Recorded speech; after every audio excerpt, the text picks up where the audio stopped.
Hello mga kababayan, kasama niyo na po ngayon si Ka Eric sa ating video analysis at sa ating video talakayan. Ayan. Mga kababayan, sa puntong ito, bibigyan po natin ng pagpapaliwanag. Ito pong question, kung may credibility pa ba ang ICI matapos pong magkaroon ng very revealing and damning revelations and testimonies sa abroad, no? Si Ginoong Saldico, bagamat hindi po ito na isama pa sa formal na mga affidavits or testimonya patungkol sa role ni Marcos bilang mastermind at nila Romualdez sa mahigit 1 trilyon na pesos na pandarambong sa kaban ng bayan. Ganon din po, pag-usapan natin itong role ng Armed Forces of the Philippines. Kung bakit sinasabi natin na ang panawagan ng resignation ni Marcos is a constitutional call on the part of the Filipino people and for the armed forces of the Philippines na manindigan po ng possibility of withdrawal of support from their commander-in-chief who is the president under clear circumstances ng mga paglabag at ng mga krimen na kinasasangkutan ng Pangulo ng bansa ay hindi rin po yan kudeta o isang akto ng mutiny, kundi isan ay pagsasakatuparan ng constitutional and moral duty ng mga bahagi ng Armed Forces of the Philippines upang protektahan po ang mamamayan, ang buong gobyerno at ang Estado laban po sa isang kriminal o nasasangkot sa krimen na Pangulo ng bansa. And for that case, ito po ngayon ang kinakaharap natin sa ilalim po ni Marcos Jr. Unahin po natin itong ICI na every other day, nagkakaroon po ng gimmick si Marcos gamit po ang kunwa-kunwari ang investigative body na ayon sa kanya ay nagre-report daw sa ombudsman upang i-facilitate ang pagsasampa ng kaso. Parang lumalabas na siya ay nasa on top of the situation. Kanina lang po may lumabas na video na nagpapahayag siya na nag-uulat siya sa taong bayan. At para bagang pinapalabas ni Marcos na siya ang pinakasentro na nagkukumpas sa paglaban sa korupsyon. Well, in fact, siya nga ang itinuturo na mastermind. Ito pong doble kara na taktika ni Marcos at pagpapakapalmoks o kapalapog ay pagpapakita po ito ng desperadong aksyon. Dati hindi man niya ito ginagawa na palaging umaharap sa media, no? Ngayon, sa pamamagitan nitong binuo niya na isang questionable and legally bogus na body dahil hindi siya pwedeng bumuo ng isang opisina kung walang kaakibat na legislation o batas na ipinasa ang Kongreso. At dahil ito ay pinupunduhan ng kaban ng bayan, there must be a corresponding appropriations law as well as a law creating that office, which by all indicators, wala pong ganun na pinagbabatayan ang ICI.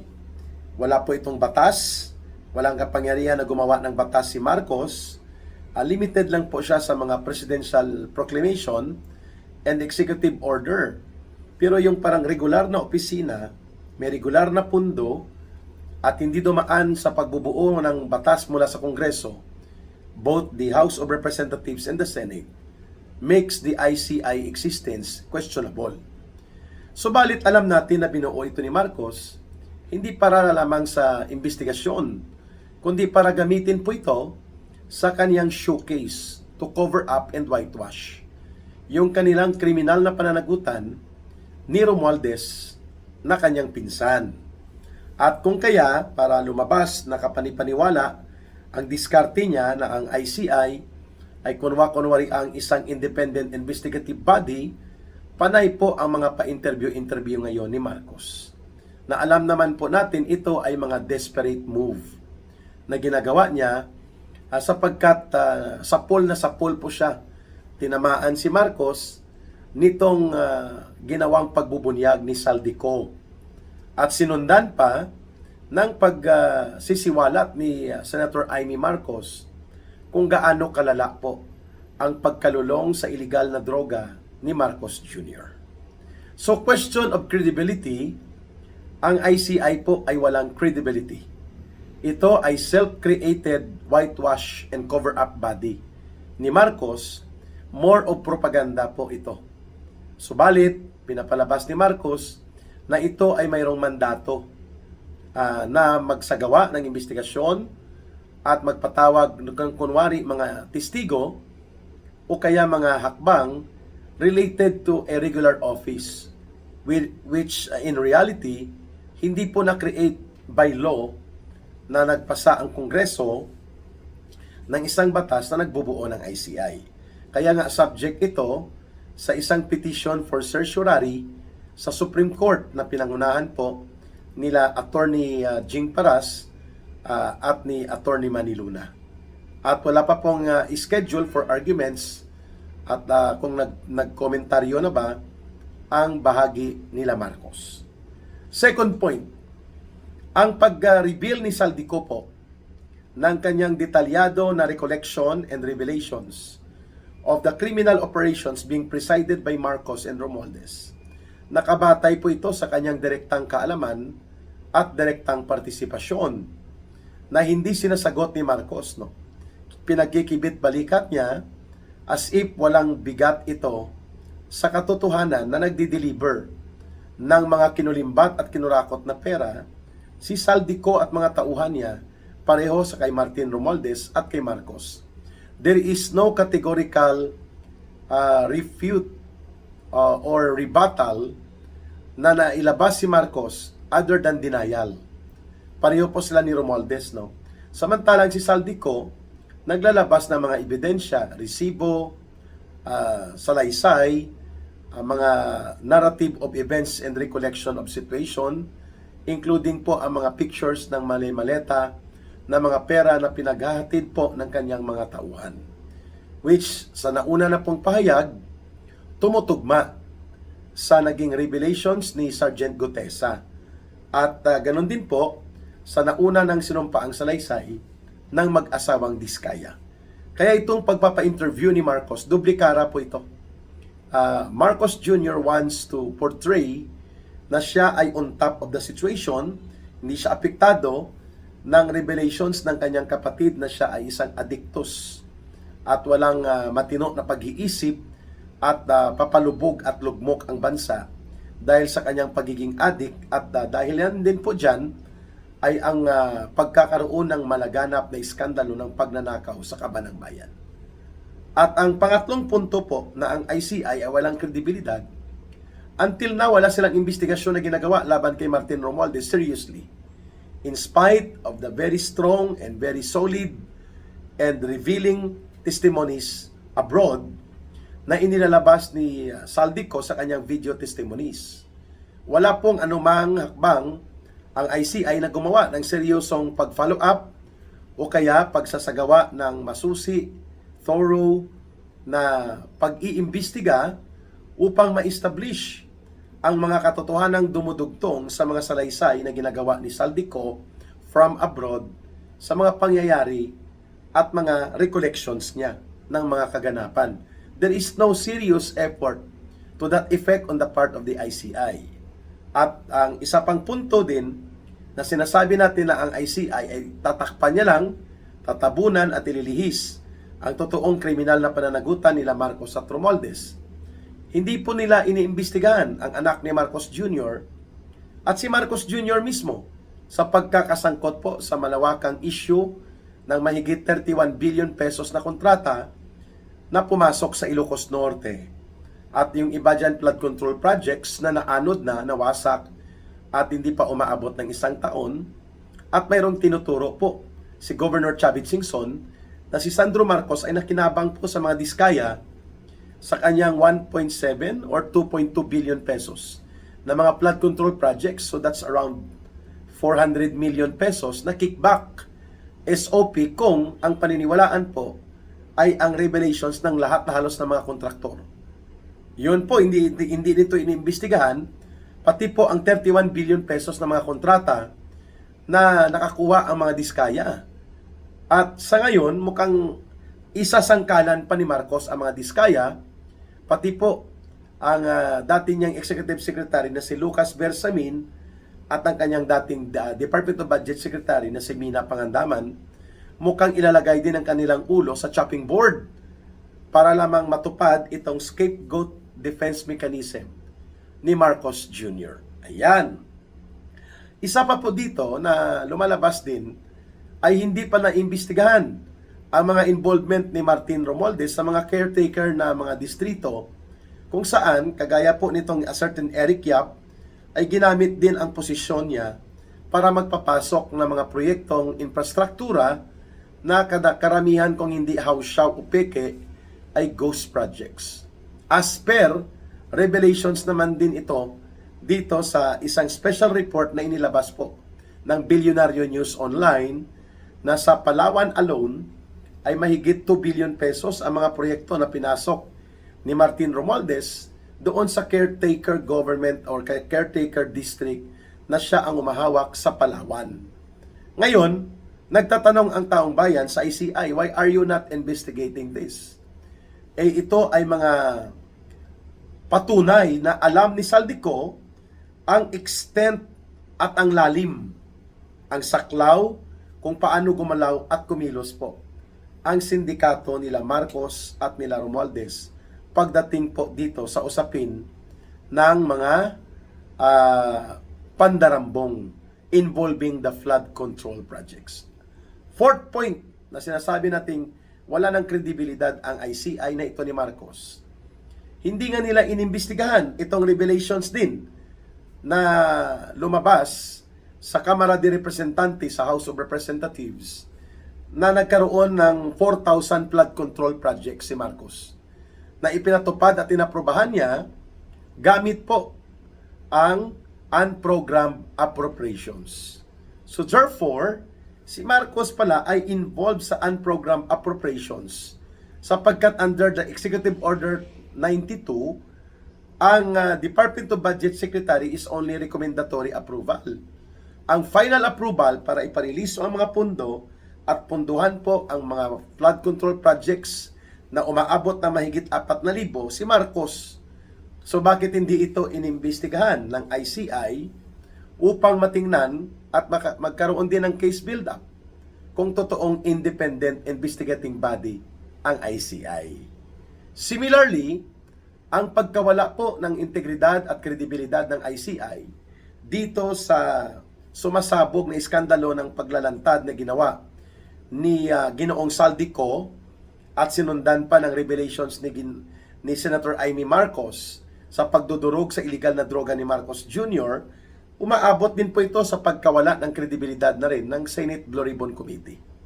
Sapagkat yung mga gusto mag-testify po, ay siya pa pong inaharas at tinatakot nila Tito Soto at nila Ping Lacson.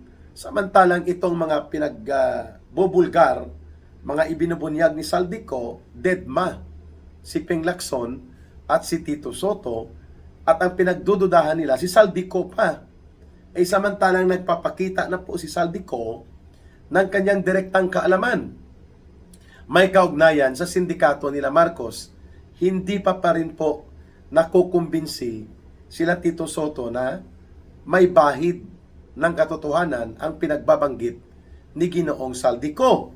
At ito pa, not even si Governor Chavit Singson ay inimbitahan ng ICI o ng Senate Blue Ribbon Committee para kuhanan ng testimonya at ng kanyang salaysay sa sinasabi niya na si Sandro Marcos ay mayroon pong mga mahigit 2 billion pesos worth of infra projects sa flood control projects na halos hindi na pakinabangan, ngunit pinagkapirahan.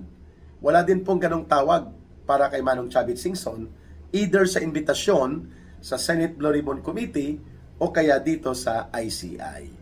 Kaya nga, it is already now a question of credibility, and the trust and confidence of the people are no longer with the Marcos-created ICI and even the Senate Blue Ribbon Committee. Ano po ang mangyayari nito kung kahit paulit-ulit po ang pagbubunyag na ginagawa laban kay Marcos, nila Saldico, nila Senator Amy Marcos, at iba pa pong mga naglalantad ng katotohanan ay pilit lang pong ini-ignore ni Marcos Jr. At nagkakaroon po siya ng taktika na stonewalling, scapegoat defense, and then diversion and deflection. All the more na dapat i-challenge ng taong bayan ang Armed Forces of the Philippines at ang Philippine National Police for them to realize na sila po ay hindi dapat mga tauhan o mga alagad ng sandatahang lakas at ng pambansang kapulisan na sumusunod sa isang kriminal at adik na presidente na nabubunyag na ang pagkakasangkot sa maraming katiwalian at issue na hindi na mapasusubalian pa. And sa pagtitiwala ng taong bayan, walang mali kung ang Armed Forces of the Philippines ay mamamagitan upang si Marcos ay mapilitan pong mag-resign ng mapayapa. And kikilalanin ng Armed Forces of the Philippines together with the Philippine National Police ang pagiging makatuwiran at lehitimo ng constitutional line of succession wherein the Vice President shall be the succeeding President doon po sa presidenteng nakaupo na magre-resign.